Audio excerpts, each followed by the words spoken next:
Hey everybody, it's Nintendo Gamer Freaks, and we're back with Pokemon Platinum Walkthrough Part 3. In this episode, we're just going to deliver the parcel to our rival while he's in the school. We're going to get the Poketch, and then we're going to just battle a few trainers up top to just grow a few extra levels before we face the first gym in the next city, and then end the episode with a battle with our rival, which is the first since we receive our Pokemon. Right here, you just go into the school and you find an X attack, which I don't really use any of those special battle items, but you consume a turn to raise a certain stat of your Pokemon, depending on what you want to raise. But right here, you just hand your rival the parcel, which will have 2 town maps in it, and he'll give you one. And if you don't know the Sinnoh region layout, then this will actually be really useful, especially if you want to know what routes to find certain Pokemon or just where you're going in general, because the map gets pretty confusing at points in the game, especially like when you have to go through Mount Coronet. It gets confusing and you really want to know where you're going. But before I forget, doing this voiceover, I got a Shinx, which I should pull it up right now. Yeah, here it is. I caught a Shinx and trained it in between the last 2 episodes. I didn't really think you guys needed to see me train it, but I just got to level 8 to even it out with my Turtwig, and I'm going to be keeping that in my lineup because I've never really trained one before, and it's a good Pokemon that you can train right from the beginning and keep in your lineup to keep it even levels with your Pokemon. And here, the guy who owns Poketches, which are watches that will appear on your bottom screen, and they can be useful at some point, but you have to get 3 coupons to get one, and you have to answer questions, and you have to find the clowns in the city, and all the answers to questions are yes, which makes it really easy. They're just like simple questions about Pokemon. Here's a second one in front of this building, and that first one was just right above the Pokemon Center. This guy just tells you about Pokemon holding items. It's really just to teach you about the beginning basics of the game. And then the third one should be right to the left of this guy, just chilling there. And he'll ask you a question about move types, I'm pretty sure, yeah. And the answer to that one's also yes, and in like 30 seconds you can just get your 3 coupons, and now you just have to go back to the Pokemon Center and give them back to the guy who told you to get them in the first place, right here. And he'll give you a Poketch. And just wait for it to appear on the bottom screen right here. You start off with only 4 or 5 different things, and you can just click the little red things on the side to scroll through what you have. Pretty sure I do it right here, yeah. You got a calculator, that's a step counter, and that's to show your lineup, and there's the clock. And I just keep it on showing my lineup because there's nothing really else that interesting. But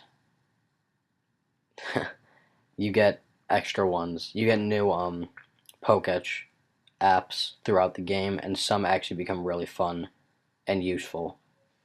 And I figured out on my movie making program how to cut out battles like that, how to cut out little wild Pokemon battles to save a lot of time. And also I figured out how to fast forward through trainer battles. Like this, I just put it at 400% speed, and it ends the battle in less than 20 seconds. And so you can still see the battle in case anything interesting happens, but you don't have to waste the actual like minute and a half that it takes. And I didn't realize like how much it actually conserved time, so that's why this episode's under 10 minutes, really short. But these 3 trainers are just to grow you a few extra levels, just a little bit extra training before you go to the first gym in Oreburgh City. And then there's also a cave up here, and you get an item there. I actually forget what it is. I played the game on Friday, but I'm doing the voiceover 2 days later because I didn't have a lot of time to edit the video and then do the voiceover. But yeah, you get an item there, and this Bidoof just destroys my Shinx with this critical hit right here. I remember that. But then Turtwig will come in and kill it. This battle is actually a little bit longer, but it's still actually at 400% speed.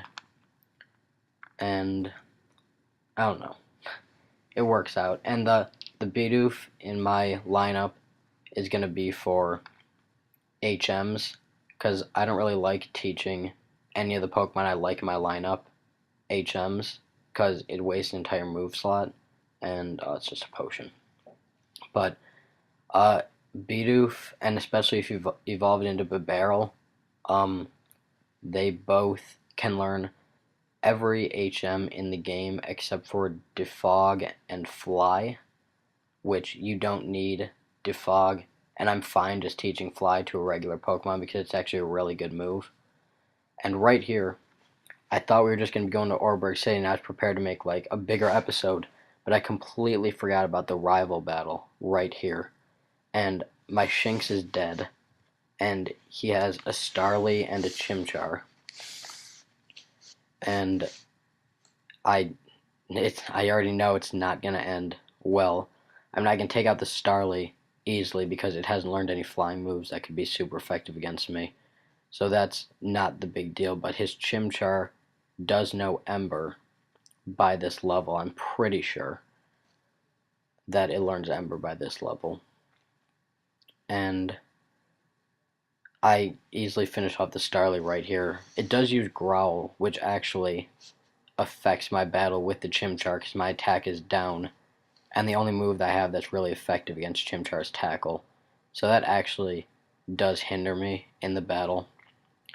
And all I have left is my Bidoof and this Turtwig that's going to get killed by the Chimchar. And by the way, the reason I'm not fast forwarding through this video is because important trainers like gym leaders, rival battles, or like special people battles, or like Elite Four champion, obviously, I'm not going to fast forward through that because they're actually like important kind of checkpoints in the game, while the rival parts and the gym parts.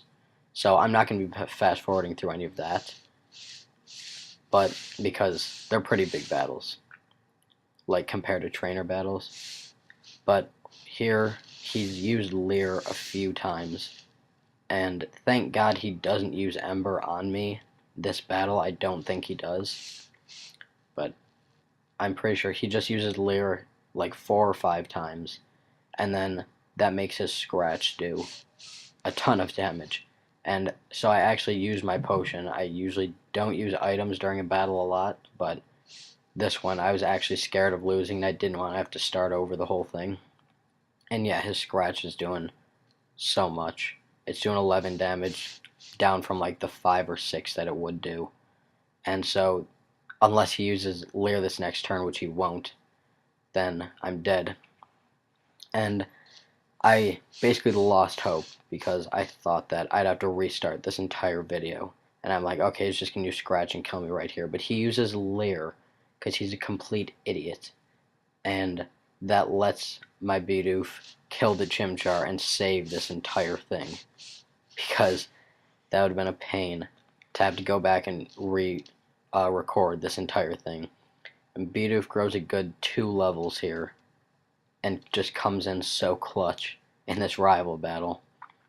And I'm not going to train the Bidoof, but he just came in really clutch for me right here. And no one knows what happened. I have no idea. The rival, like, if he just used Scratch, could have easily killed me, ruined the entire thing for me. But I cut off the episode here because I thought it'd be longer. But please subscribe, thank you, and part 4 will be coming soon.